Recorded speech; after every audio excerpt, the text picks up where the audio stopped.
All right. Hi, everyone. Welcome back. Welcome back. How's everyone doing? Woo? It's Wednesday? Is this worthy of a woo?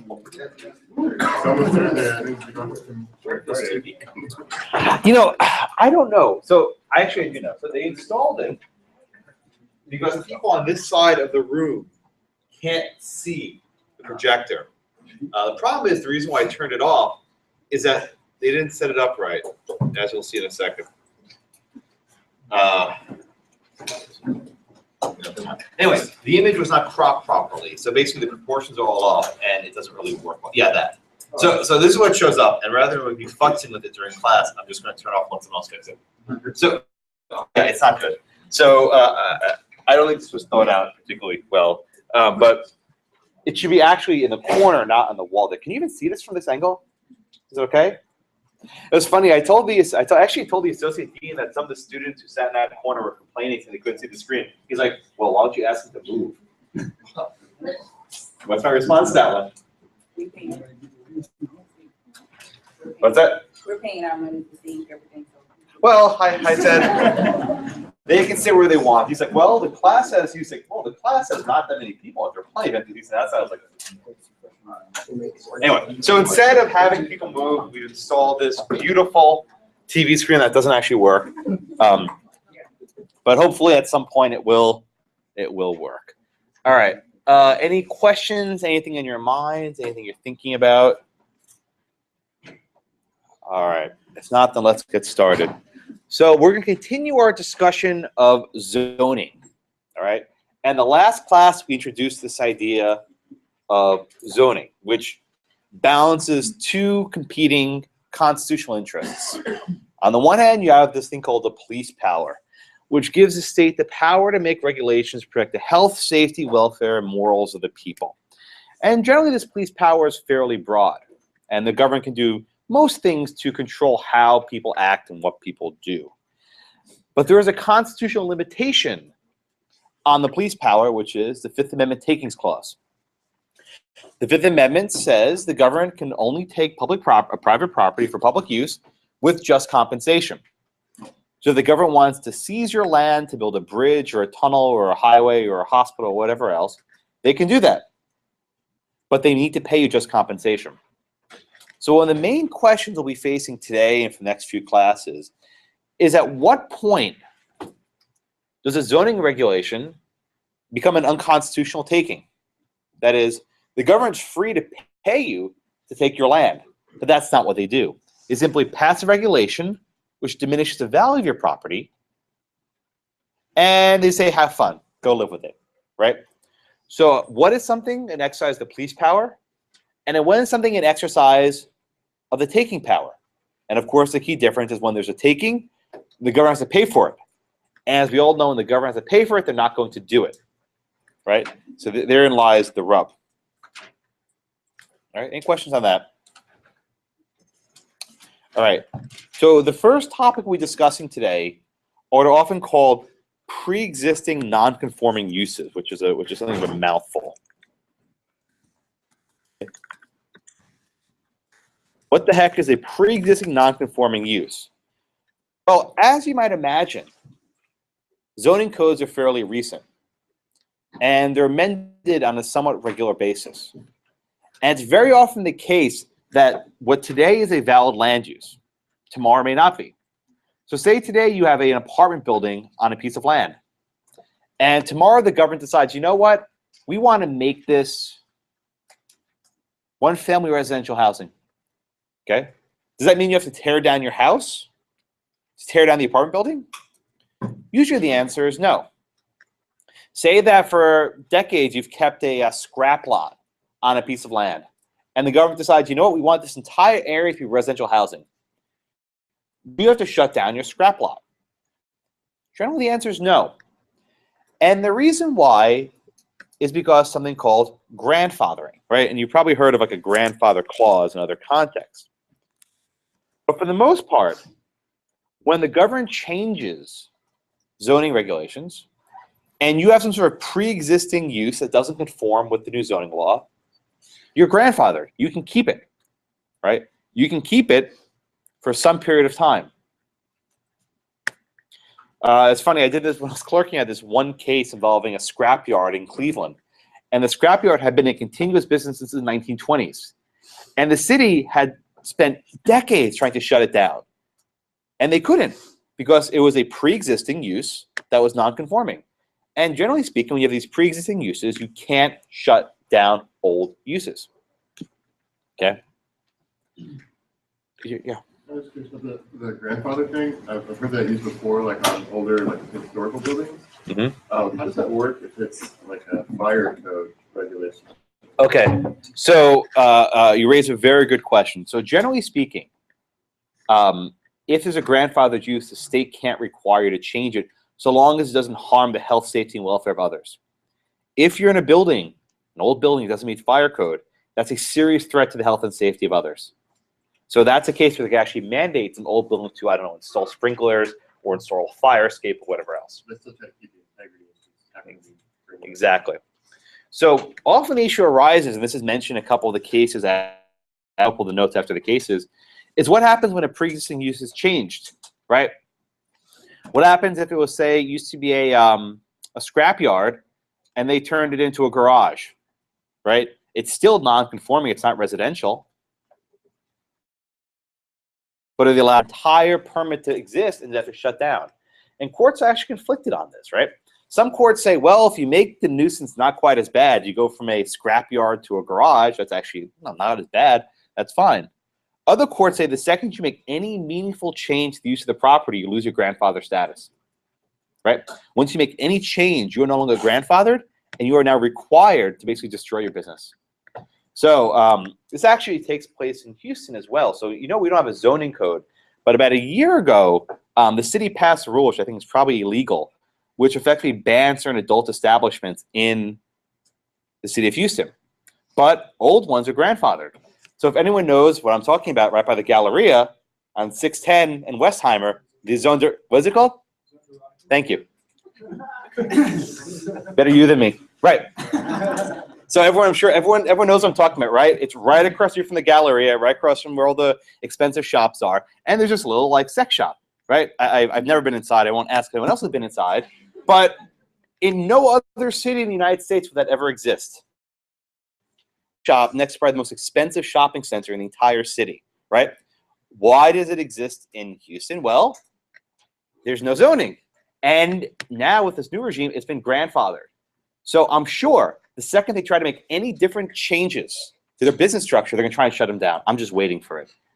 In fact, I noticed recently they put up a new sign, which I'm sure was done in anticipation of this, so they don't have any problems. Yeah. I just heard before it was the sex shop, it used to be the burger shop. And Really? I didn't know that.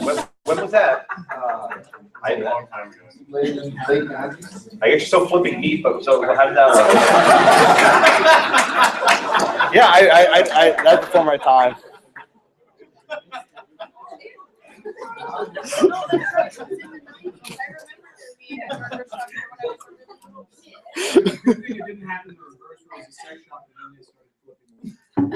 I'm sure it happens at the same time now. So, anyway, go ahead. I remember when the burger shop, Galleria was trying to shut that place down for Yeah. the longest time. Yeah, they couldn't. And then there was a fire, and then they sold it to this. But what did that mean? They switched businesses. But there was no zoning at the time. Right. So there was nothing saying only commercial, you know, with Nordstrom's or whatever. This usually comes up when you have areas that were once zoned industrial or not zoned at all and are transformed into residential, right? And you have to destroy it. There was actually a note in the book about a restaurant called Lundy's in Brooklyn. You know about Lundy's? It was a restaurant in Sheepshead Bay in Brooklyn, and it was been around for 30, 40 years. And in the 1970s, basically shut down. They had a family dispute. And then they reopened it 20 years later. Actually, the site was just vacant for 20 years. It's this huge restaurant, probably the size of this school. It's a humongous restaurant. And the question is, did they lose their grandfather status? And the New York court said, yes, they did, because they basically shut down the business. It wasn't continuous. Right. So generally speaking, when you have a non-conforming use, the old use is grandfathered in, right? And until you make any kind of changes, you can keep doing it. The first case we'll be discussing today features a circumstance where the city didn't give them grandfather status. In fact, when a strip club was open or an adult bookstore, whatever it was open, they effectively said, okay, you got 90 days to come into conformance. There's no way for this adult club to come into conformance, so they're basically saying you have to shut down your business in 3 months. Was this an aspect of the police power? Or was this an unconstitutional taking that requires compensation? Right? I'm not asking that question. Go ahead. Yeah, go ahead. You had mentioned that if your grandfather over, you're usually able to keep it for a certain amount of time. In this particular case, would that 90 days be that amount of time, or is there? So generally speaking, grandfather is indefinite. Generally speaking, when you say a property is grandfathered, it's indefinite until they change it so as to lose the grandfather status. That's why the scrapyard I mentioned in Cleveland has been around for like 40 or 50 or 60 years. And until they change their model, request a zoning permission or some sort of change, they can keep doing what they're doing. All right, so let's do the facts of the first case, the Pennsylvania Northwestern Distributors versus Zoning Hearing Board. Who was last? You're next. Did I call on you, or were you last? Your turn. Okay, thank you so much. So in my other classes, one guy always raises his hand, so the person next to me. So he always throws his neighbor under the bus. All right. So what were the facts in this case? What would happen here? By the way, I need to stop you. So this was in Moon County, Pennsylvania, which is outside of Pittsburgh. It's a fairly conservative Christian area. I used to live not too far from here. So that's just a little bit of backdrop that might help make this a little more sense. Sorry, go ahead, please. Okay, and then not too many days later, the town board, they published the notice of their intention to, I guess, regulate it. And under that, it was that they gave them only 90 days to either shut down or switch over. Okay, good. Yes, that's exactly right. So in here's the timeline. So on May 4th, this group decided to open up a bookstore in an adult. Everyone knows in adult bookstores they sell pornographic materials. I don't need to explain that. Okay, they sell various pornographic materials. They call it an adult bookstore, which is very euphemistic, right? 4 days later, the Board of Supervisors publishes a notice saying that they want to amend the zoning code to regulate, quote, all adult commercial enterprises, okay? On the 23rd, roughly 2 weeks later, they hold a hearing for the Board of Supervisors, and they adopt a new ordinance discussing adult bookstores, right? And they say, basically, that in our township, in virtually every area, all adult bookstores are not conforming with the zoning laws, right? In other words, this can't exist. You cannot have an adult bookstore anywhere here. And if you have one, for example, the one that opened up 8 days ago, right? You now have exactly 90 days to wind down your business and go away, right? Ty, was there any way for this business to come into conformance with the zoning law? No. How come? Because they're an adult bookstore, and it said no adult bookstores. I mean, Could they have requested a variance or a special exception from the zoning rule? Do you think? I don't think so. Right. It would be very hard to show that a statute aimed at shutting down adult bookstores poses a hardship on the adult bookstores. I mean, like, duh, that's the point, right? And specifically, how did this ordinance work? So what's interesting about zoning is it's very rare they'll pass laws saying that there are no bookstores, right? What they say is this: there are no adult enterprises within 500 feet of a school, hospital, nursing home, group facility, park, church, or any kind of establishment, okay? So basically, you can't have these adult bookstores within 500 feet of anything. Try looking at a map of any city and draw 500-foot circles around every school, church, park, nursing home, or place where alcohol is served. Try it. You'll find nothing that exists.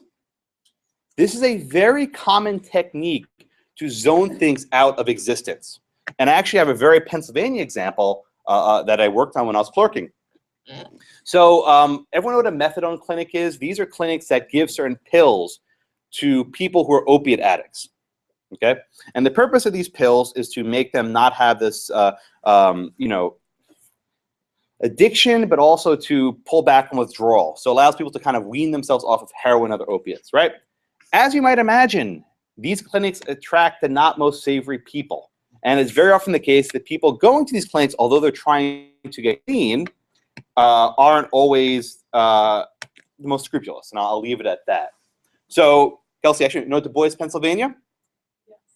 She actually is from Johnstown, the town I clerked in, which was amazing. So this is town which no one knows where it is, and if you Google it, you won't even find it. So in this town, Du Bois, Pennsylvania, not too long after they opened this methadone clinic, in fact, the timeline is very similar to this. It was a couple of weeks. They held a county meeting, and they passed an ordinance, right, saying that you cannot locate a methadone clinic within 500 feet of a school, park, you know, church, playground. Basically, there was nowhere in the entire city that existed outside the scope of these circles, right? Somehow, this group found in the industrial area of town a place that was nowhere near anything, right? They actually found a site, and they applied for a zoning permit. What do you think the city did here, Kelsey? What do you think they did? I'm sure they used any possible means to keep it out. This is shady, right? So there was a strip of grass on the sidewalk in front of the clinic. They designated that strip of grass a park. I'm not kidding you. They said that strip of grass is now a city park, and you can't build the methadone clinic on that site.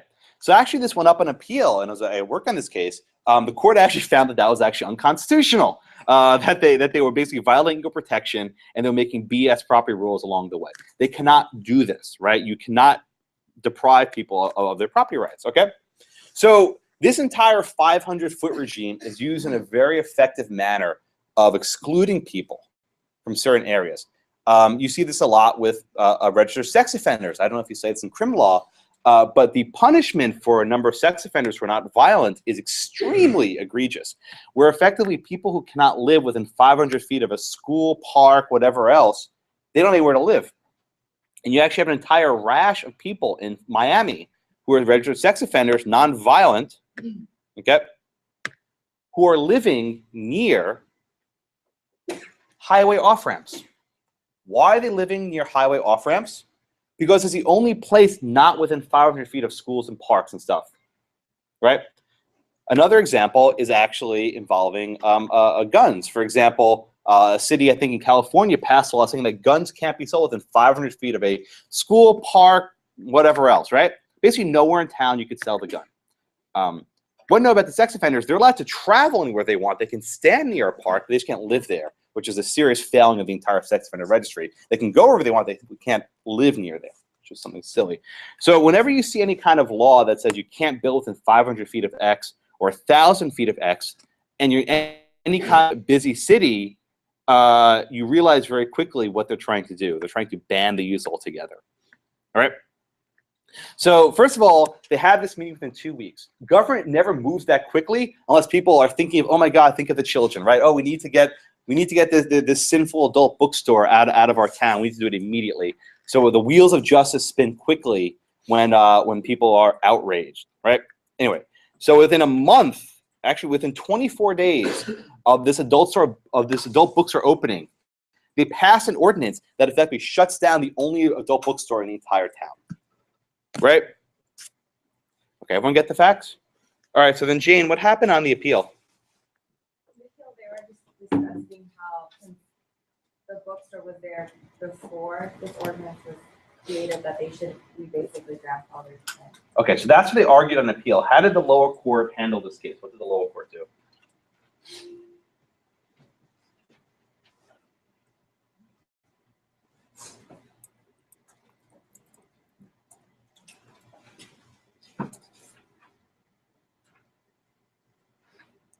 V, you have it?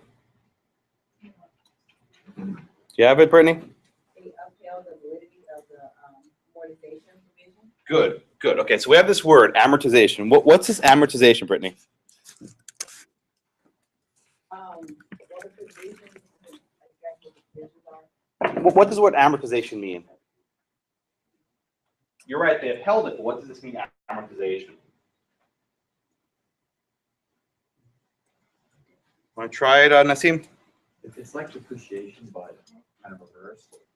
What do you mean? Well, what payments are made. I know you're trying to think what amortization means in common usage. What does it mean here? Oh, here. Okay, this was like the thrust of the entire case. Like, you should look up words. You know what I'm saying? Daniel. I think it means you allay the cost of the I don't know. Other Daniel.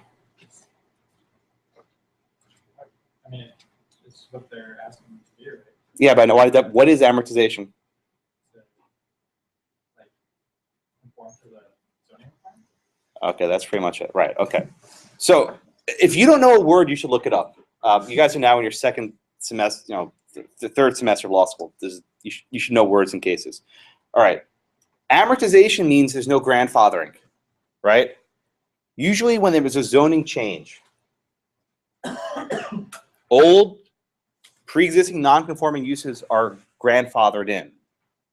When there's an amortization principle, that means that there's no grandfathering. It means that they're required to make the change in some time period. Right? Hugo asked me a couple minutes ago, how long you grandfathered for? I told him basically indefinitely. With amortization, you now have some time period in which you need to come up to speed. You need to become conforming with the rules. The question in this case is whether this period of time, 90 days, was permissible, right? So Trey, Heath, generally speaking, what happens if the amortization period is too short? What's the result of having a really short amortization period? You can't conform to it. I'm sorry? You can't conform to it. What do you mean you can't conform? Well, you can't change whatever Right. you're allowed to do. And what if you can't change it, what happens to your business? And what happens to your profits? Basically, yes. When you have a really short amortization period and you have to shut down your business, you lose all of your profits, right? As we said in this case, it was impossible for the sex shop to go into compliance, right? There's no way that the adult bookstore at that location could have possibly come into compliance because they banned it. Okay? So what does the court hold, Lamar? That lawful non-conforming uses, I guess pre-existing, are like that creates like a vested property. Good. Right? What does that mean? It means he can keep on doing it. It's a right that he gets to hold on Yes. to. Yes, we do have these things called property rights. And if the state wants to take it away from you in a very abrupt manner, they can do that, but they need to compensate for you. They need to pay you just compensation. Brooke, is a amortization period ever reasonable of any length, according to the majority? I think so. Some period, no. Do you know? I don't. I mean, this court. Stephanie, what was the holding? Is an amortization period ever reasonable? Why not?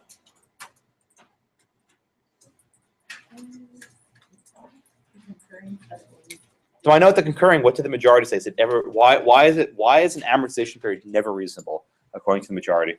Because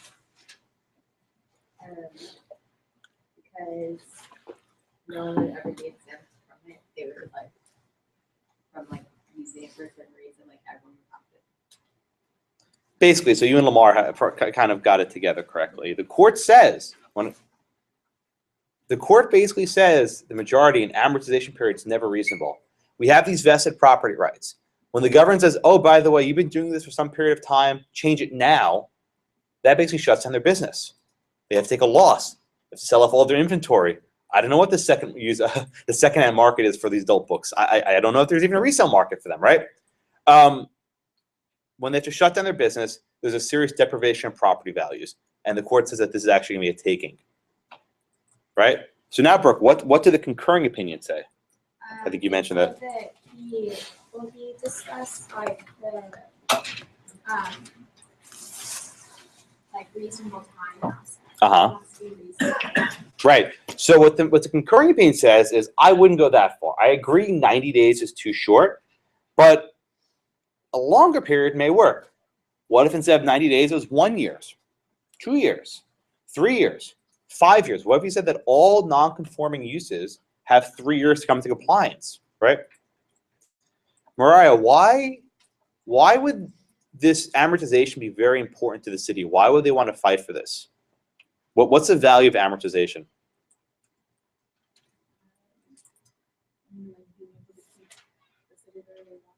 Yes, yes. One of the strongest prerogatives of local government is to define the way your city looks, not Houston, right?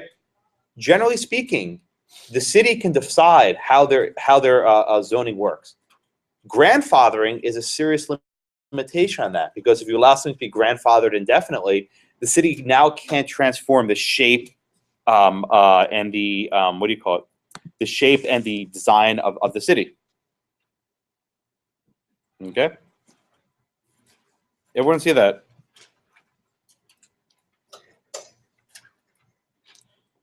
All right. So let's see. All right. So any questions on that? So generally speaking, right? Generally speaking, amortization is permissible, and most of the time, it has to be some sort of reasonable length. It can't be forever. All right. But here, the majority takes a position. If you notice, they do it under the Pennsylvania Constitution, not the United States Constitution, which actually guards against any appeal. I don't know if you say this in common law. Did you ever study the doctrine of the adequate and independent state ground? So when any state Supreme Court says, I am resolving this case only on our state constitution and not the U.S. Constitution, there's no way the Supreme Court can touch it, right? There's nothing the U.S. Supreme Court can do about it. It's called an adequate and independent state ground. What? Do you have a question? Okay. All right. So any questions on that? By the way, before I forget, I want to show you this picture. I was actually driving down Dallas today, and I don't know if I've ever taken this route, but I'm always struck while driving down Dallas Street. You're about a mile away from the skyscrapers and their abandoned lots. And you can basically, I don't think there's any other city in the world where you can get so close to the big downtown buildings and there's nothing there. I mean, there's like an abandoned gas station there, and there's like a schoolyard over there. And it just strikes me how the lack of zoning permits something like this. And most people find it jarring, but I'm like, hey, there's no value there, and then let the landline fallow. But there's an interesting photo which I took this morning. Red light, see, red light, I wasn't moving. Okay, all right. Any questions on this one? All right, so if a city wants amortization in Pennsylvania, they want to shut down your business tomorrow, you need to use the power of eminent domain to seize it and to pay just compensation. Okay. All right, any questions on that? All right, so the next topic we'll discuss focuses on ways around the zoning law. Specifically, how do you make zoning laws flexible? So standard Euclidean zoning, when I say Euclidean zoning, I'm referring to the village of Euclid, right? Euclidean geometry, now we have Euclidean zoning. It's generally very rigid. And there are two main mechanisms used to inject some flexibility in the process, right? The two are called variances first, and the second one is called a special exception, or sometimes called a special use.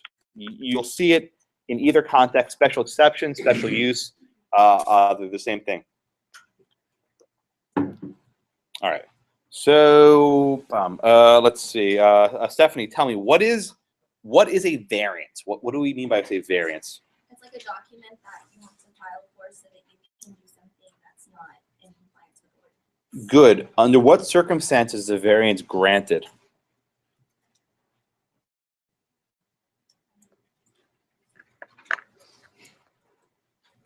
Maybe if it's already Not maybe. It's in the case. Hugo? If it would impose an undue hardship on whoever is trying to get the variance. That's right. Variances are granted based on hardships, right? Have specifically an undue hardship.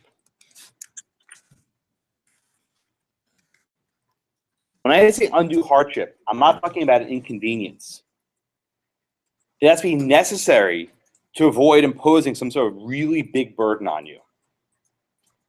And specifically, it means you won't be able to use the property under any other circumstance. So if you remember, we discussed easements. We had this concept of strict necessity, right? A court can imply an easement through prescription or whatever else if it's strictly necessary. Think of the guy whose property is landlocked, and the only way he can get across the road is by carving out an easement, right? It's actually a fairly similar standard. And this often comes up. Say, for example, someone owns a piece of land, and the zoning law requires to have a certain number of square footage to build a house. And say the person's short on the number of square footage. He doesn't have enough space to build it. And the neighbors won't sell him any of their land. So in that case, it might be appropriate to put in a variance to allow someone to build on less than the right part of land, because otherwise the land becomes useless.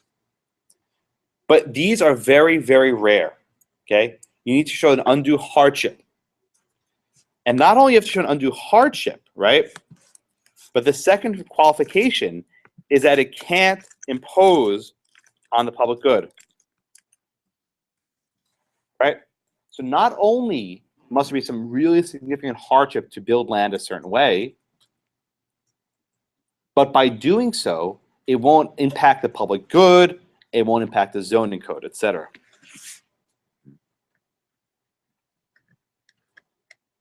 All right? People often get confused variances and special exceptions. I want to get very clear definitions up front. All right, Shamira, what is a special exception?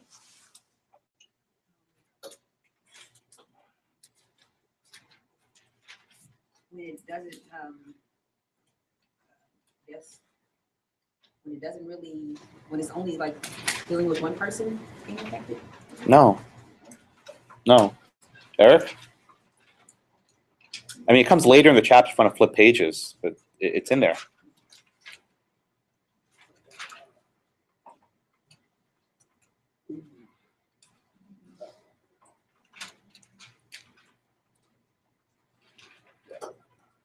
Artemio?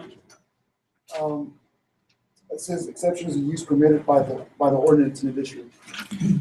Explain what that means. You're right, but explain what that means.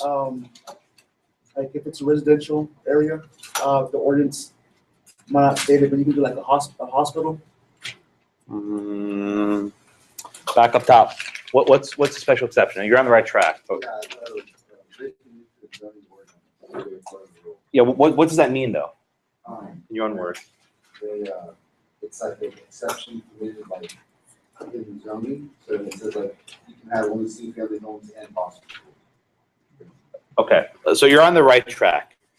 So what a special exception is that the legislature of the state carves out exceptions to zoning laws if certain conditions are met. Right? All right, the legislature makes exceptions if conditions are met. You need to know the difference between these two, between variance and special exception. People get them confused all the time. People on zoning boards get them confused all the time. They're not the same thing. A special exception is designed by the legislature. They say, okay, you know what? You can build a hospital in a residential area if you meet these circumstances, X, Y, and Z, right? It can be no more than a certain number of feet from another house. You have to have this much room in front. You have to have these safety requirements, right? The legislature carves out what these conditions are. If you meet these conditions, the zoning board is required to give you a permit. Does it have to be within the zoning ordinance itself, or can it be additional? Yeah, no, it has to be within the zoning ordinance, yeah. The zoning ordinance spells out in detail what is allowed. You just gave like a very condensed definition of the special use. What about variance? That. Right, you have two. So variance is when there's a hardship and the zoning board determines there's this hardship and can grant an exception on a case-by-case basis. The special exception applies to everyone. You don't need to show that there's a hardship. All you need to show is that you've met the conditions set by the legislature. say they're required? I'm sorry? You say they're required to give the exception? If you meet the Yes, with a special exception or special use, they're called both. If you meet all the conditions, they cannot withhold the special exception. They have to give it to you. There's a really big difference between these two, okay? With variances, the zoning board has a lot of discretion. They have a lot of discretion to determine, is there actually a hardship, right? And you actually will see in the notes after the case, most of these zoning meetings are usually fairly not very thorough, if you will. And one guy in Los Angeles was trying to get a zoning variance, brought a video camera to a meeting, and he filmed the board. And it showed that they were falling asleep, playing crosswords, their phone, doing all these things while they're supposed to be listening. So it's going to be a very rare case, right, when people actually take your case seriously. But they still have a lot of discretion. With the special exceptions, the zoning boards do not have discretion. They don't. If you meet whatever the criteria are set by the legislature, they have to give it to you. The reason why is the legislature decides in advance, we want some flexibility in our zoning code, and if you meet these conditions, we'll let you off the hook and let you build what you want. Okay? It's going to be the very rare case where a court second guesses the denial of a variance. If a variance is denied, it's going to be very rare that a court decides to reverse that. The simple reason is variance are the exception to the rule. You usually don't give variances. Interestingly, if a variance is granted, a court's much more likely to reverse that because variances are not supposed to be granted.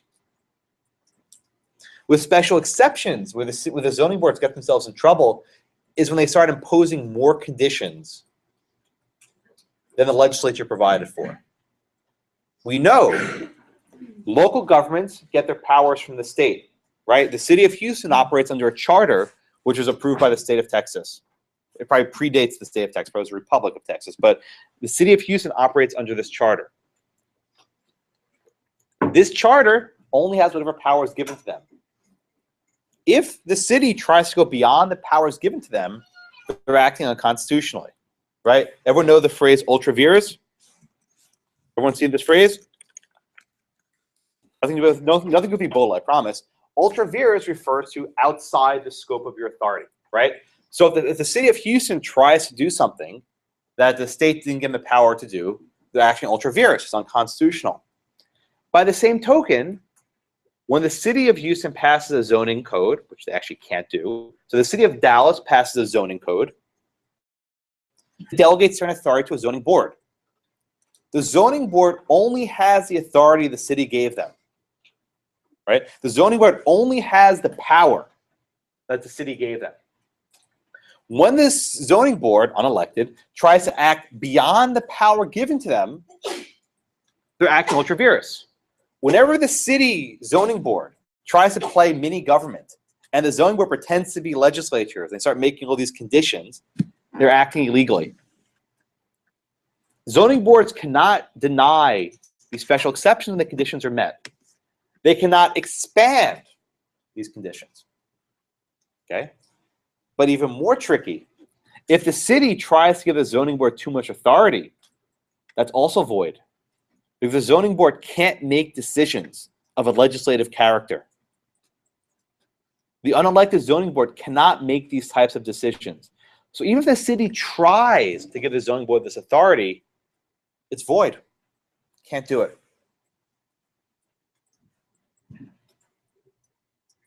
Okay? Any questions on this? This is an important argument about governmental powers, where local governments can only exercise the powers given to them. And local governments can't give unelected boards too much power. Is that a hand? Yeah. Once a special exception is given in a certain ordinance, I mean, they're moving forward. Anybody else who just meets it, I mean, no matter what kind of business. Exactly. It limits it to, let's say, houses and hospitals. Yes. Anyone who comes in and meets the criteria of the special exception should get it. There's no discretion. Can the ordinance, can that special exception change with time, its property, and the laws? Well, the legislature would have to amend to make a new zoning code. Let's do the first case. This Commons versus Westwood. Do you want to tell the facts, Derek? I'm sorry? Yeah. It's in there.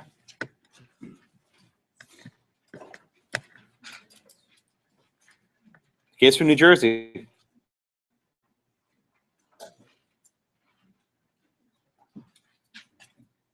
Comes right after the first case.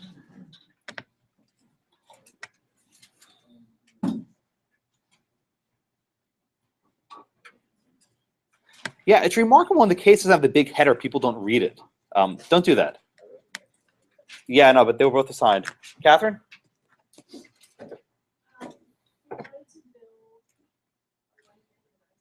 Uh-huh.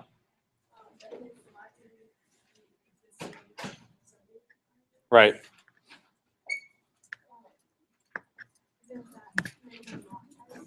Exactly.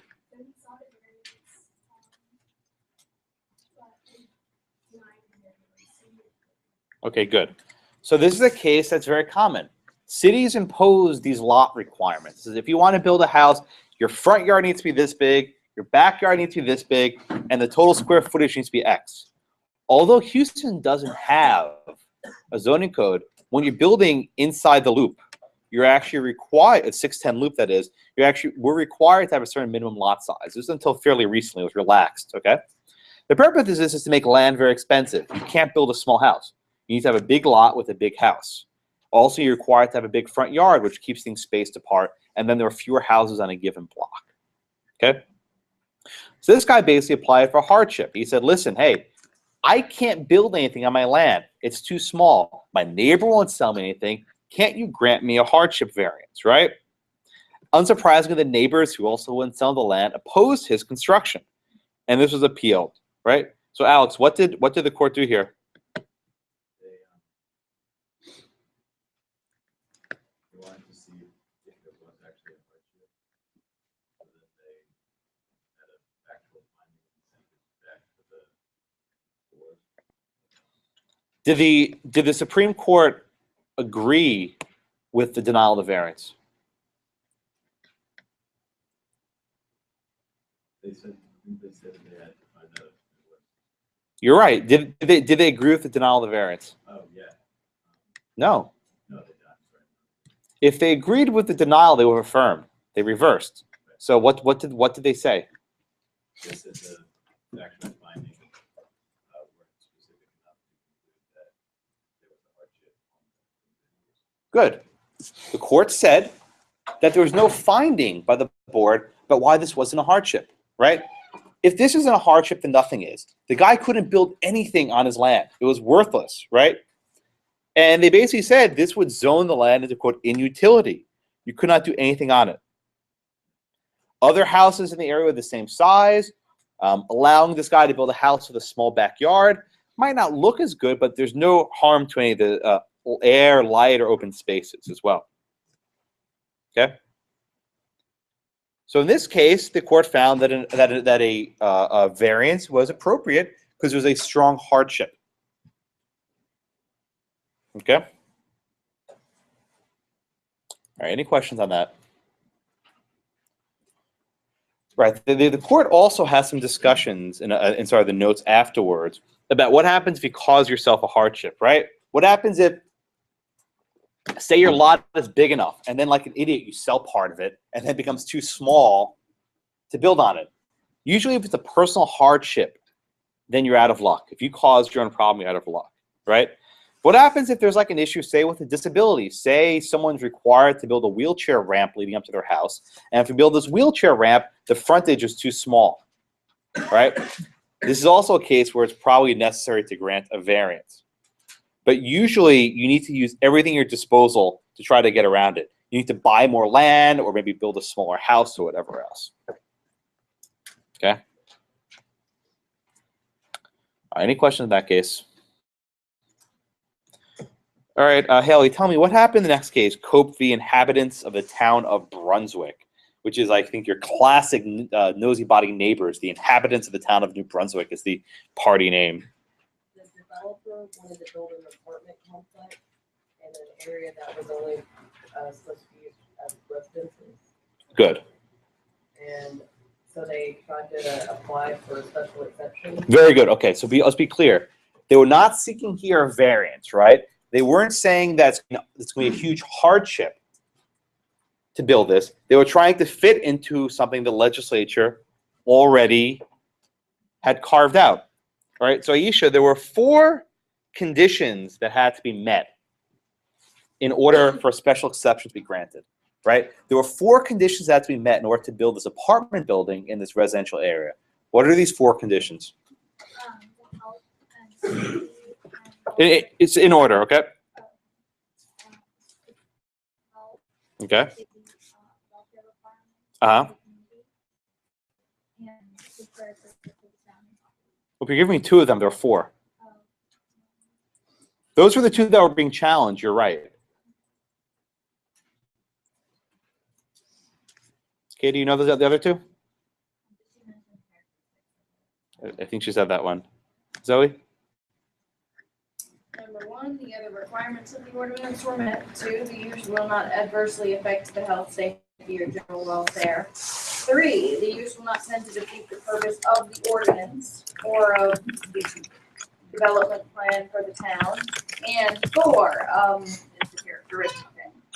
Okay. Good. So there were 4 conditions, right? I'm mostly only concerned about 2 of them, and this is why I think probably focus on those 2. The first 2, sorry, 2 and 4, said, is this compatible with the health, safety, and welfare of the neighborhood? The 4th one said that this can't alter the characteristics of the neighborhood.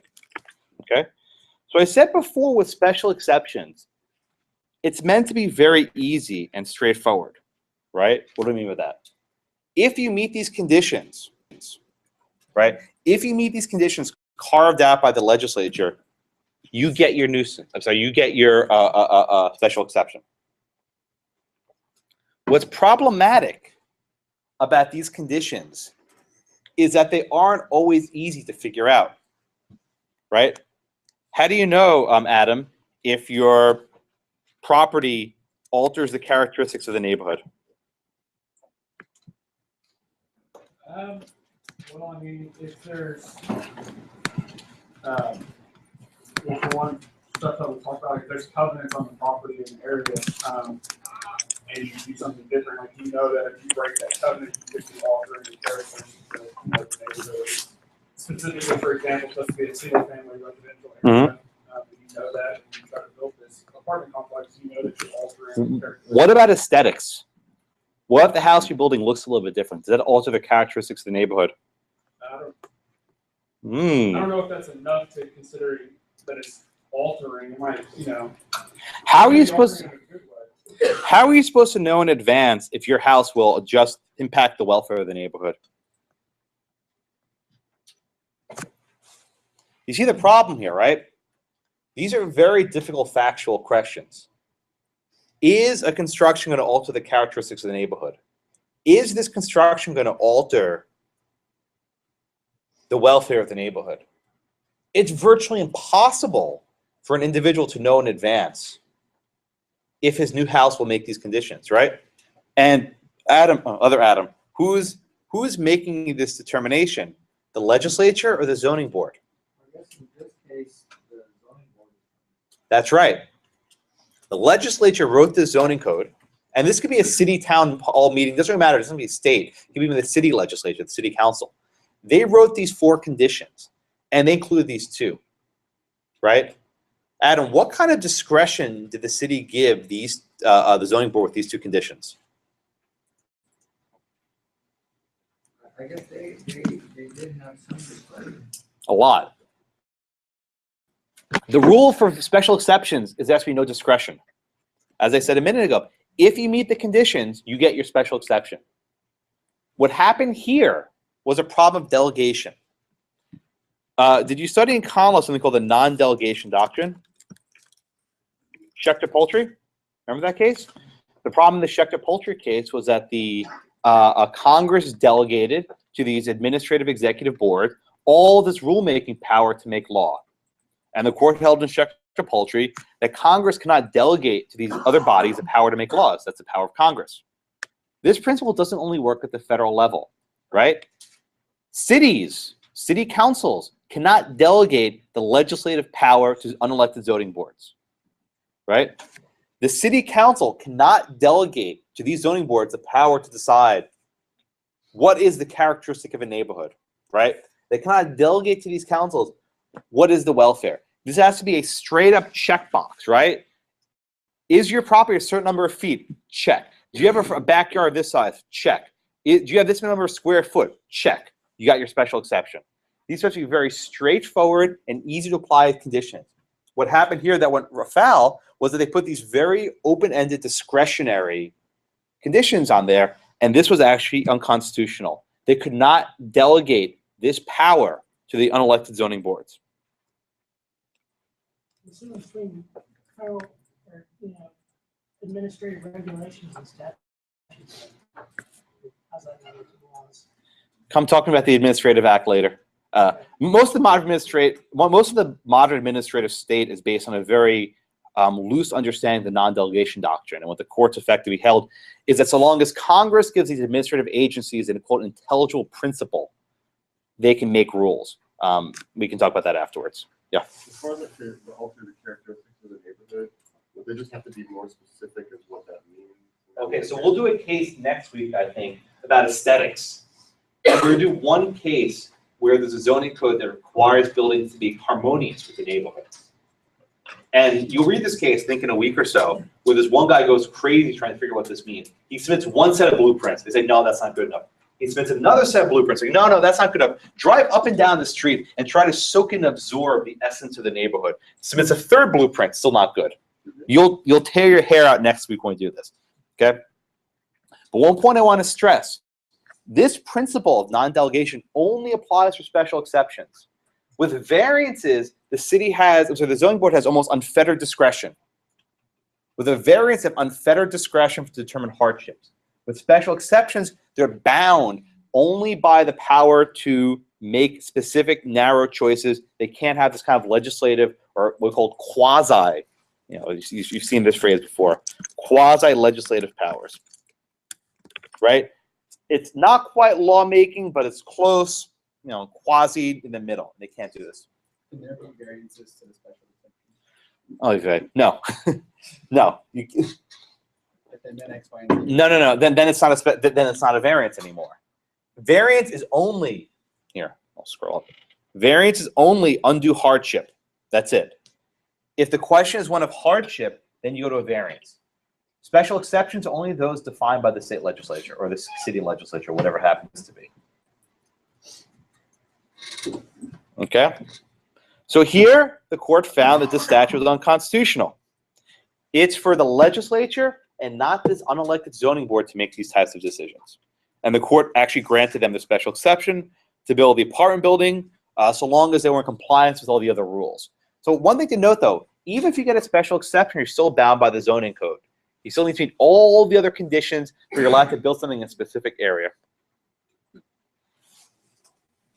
All right. Questions? Questions on this case? All right.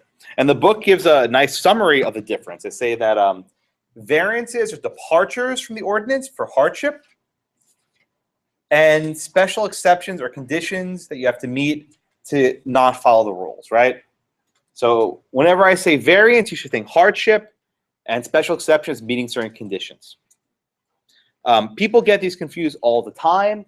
Zoning boards get them confused all the time. They tend to think that whatever discretion they have for variances, they can do for special exceptions, but that's simply false. They do not have that type of discretion. Okay.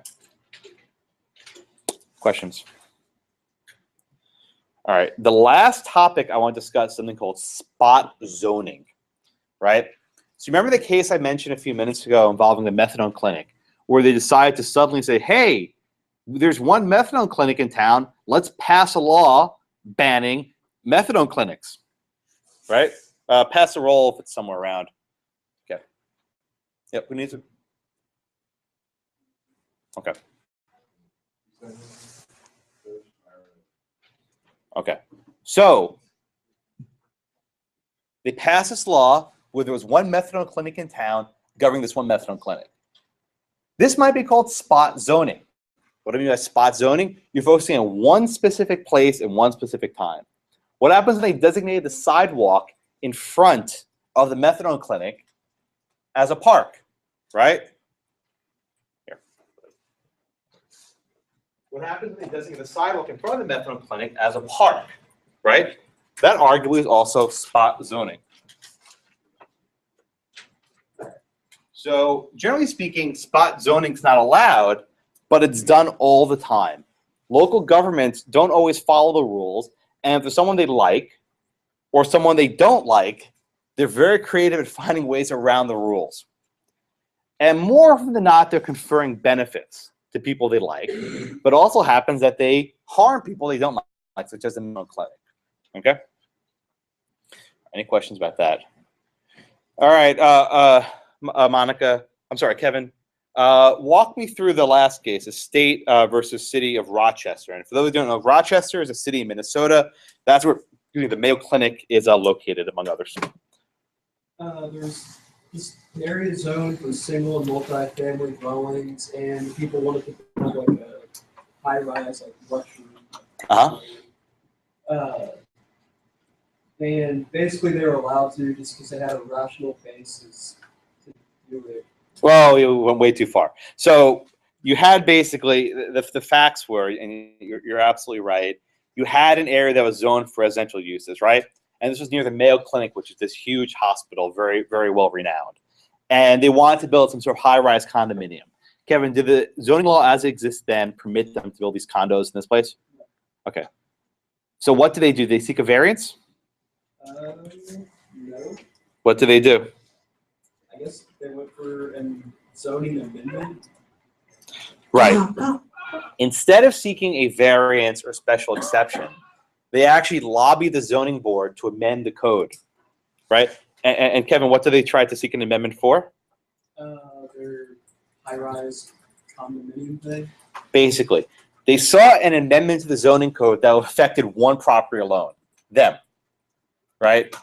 They basically were very wealthy developers. They were probably going to build these condos for all the doctors who live in that area. And they sought to have the zoning code amended just for them alone, okay? Monica, what's the problem when people try and change the law just for themselves? Not even in this context, but generally speaking, what's the problem there? What do you mean? Yeah. Yeah, you usually think of laws being passed for the common good. But when laws are passed for the specific benefit of one party alone, it raises a serious presumption that this law is not fair, right? It raises a serious presumption this law is obtained by improper means, and then the zoning board should not be in the business of giving out special handouts to favorable people. Okay. Later, was the court willing to scrutinize the issuance of the single amendment, the single change to this condo board?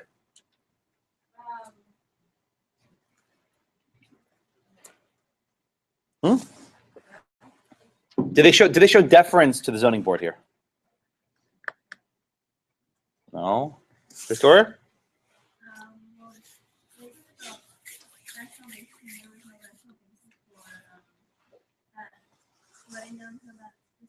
Did they say there was no rational basis here? Come on. There's always a rational basis. Okay, I was not your Colin professor, so I did not get to deal with that last semester. But there's always going to be a rational basis, right? Always. When the government says rational basis, that means they can do whatever they want. Okay? Rational basis should best be just as a political question doctrine. It's saying, okay, we're not going to do this. Well, let someone else do it. This is not for the courts to decide. We'll let the legislature decide. As long as they're not acting insane or crazy, we'll uphold it. So they say, as long as it's supported by a rational basis with no relation to health, safety, or welfare, it's fine. Effectively, the courts here are saying, we're not going to be in the business of second-guessing zoning boards. They are closer to the facts. They're closer to the people. We're these insulated judges. This is not for us to decide. Okay? So even though the ordinance amendment was granted, right, they made a special carve-out for this single party, the court was not willing to step in because they applied a very lax, deferential version of the rational basis test. And they said, we're not going to get in this business. So are they more lenient on the fact like special carve out versus a specifically going after someone? So in fact of the sex shop, they obviously were going after the sex shop. And that seems more discriminatory, arbitrary, irrational. You can say you just want to shut them down. There's no other purpose than you don't like these people. Good. So it's very often the case that cities will use the zoning power to go after things they don't like. And when those things they don't like implicate constitutional rights, they get in trouble. So there are a number of cases, I don't know if you cited this in the First Amendment, where cities have tried to shut down strip clubs. Tried to shut down strip clubs. And the owner of the strip club said, hey, I'll get to that in a minute. We have a right under the First Amendment to engage in expressive conduct. Dancing, exotic or otherwise, I'm serious, is expressive conduct. Adult books are expressive conduct. So when a city tries to shut down things they deem immoral that have speech conduct or expressive conduct, they can't do that. The case I mentioned with the methadone clinic, people with drug addictions are disabled. They are. And going after people with these disabilities is a no-no. It shows a certain animus. So you did a case we'll do later called Cleburne versus Cleburne Living Center. It's actually from Cleburne, Texas. You say that in con law? Yeah. So effectively, the city passed a law banning group homes, right? What's a group home? Well, it's a house where a lot of people who are unrelated live. And they did this not to ban large families. They didn't mind large families living together. They wanted to ban these group homes. People go for drug addiction or counseling or whatever else. Supreme Court said you can't do that, right? We'll do another case later, it's called City of Belterra versus Boris, where the court actually upheld a law banning unrelated people from living together. That case is probably wrong, but very often, cities and states will go after groups they deem undesirable with zoning laws. So actually, I love this headline. So you know I'm from Staten Island, and there was actually a case from the Supreme Court of New Jersey a few years ago that New Jersey prohibits any strip clubs within 1,000 feet of a house, park, house of worship, whatever. And they actually wrote a First Amendment challenge to this rule. And one of the reasons why the court found that this bill was valid was that people can go to Staten Island for strip clubs. So if they cross the bridge from New Jersey into Staten Island, they can go to a strip club. So this is one of the reasons why. But it's very often that courts are able to uphold these types of ordinances. Yeah. Is it an ordinance or what is it that like regulates it? It's a zoning law. The zoning law says you cannot have any kind of adult establishment within 1,000 feet of house, school, church, playground, park, whatever else. No, I meant like that they're not open on Sunday, or that you have to have this. I don't know what rules are, but It's kind of blue laws.